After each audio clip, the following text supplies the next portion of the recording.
ఏ సాలింగా నేను అంటాడా ఏంటమ్మా రోడ్డు మధ్యలో బాబుని సీట్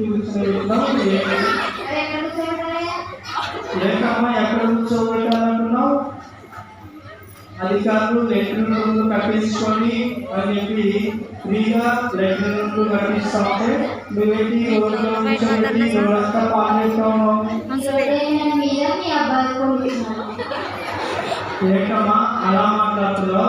ఈ రోడ్డు మీ బాబుగా మా బాబుగా అన్నది సమస్య కాదు.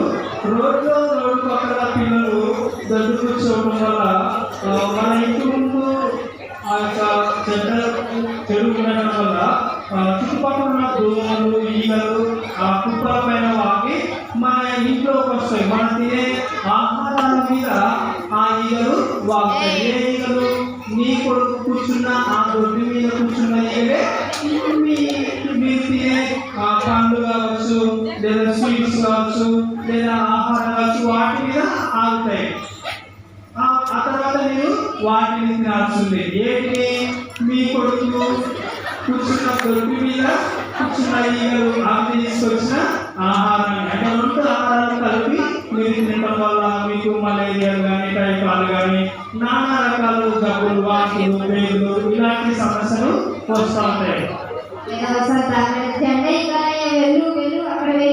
అది కాదు మా చెప్పేది తీసుకొని నీ గురించి చెప్తున్నావు. నువ్వు పాటిస్తే నేను చూసి నలుగురు మంచిని పాటిస్తారు, పరిశుభ్రతను పాటిస్తారు.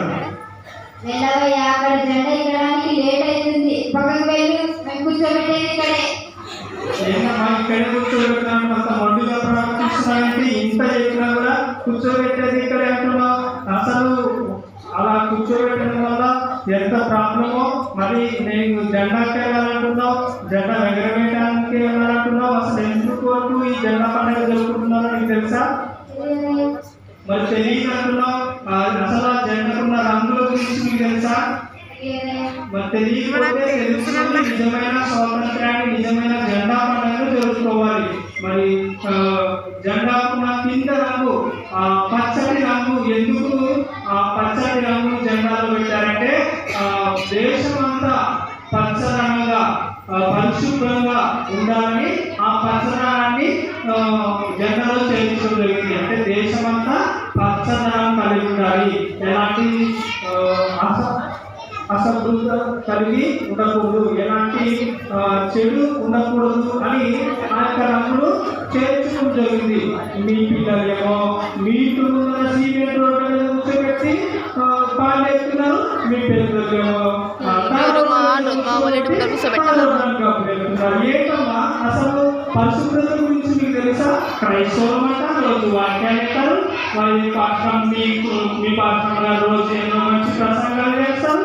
కానీ రోజు ఇదే. నిజమైన స్వాతంత్రం ఎక్కడుంది? మనం జీవించే జీవితంలో నిజమైన స్వాతంత్రం కలిగి జీవించాలి. జెండాలు ఎగరవేయడం, స్వీట్ తినడం, చెరువులు కొట్టడం కాదు స్వాతంత్రం. అంటే మన జీవిత విధానంలో మార్పు రావాలి. అదే నిజమైన స్వాతంత్రం.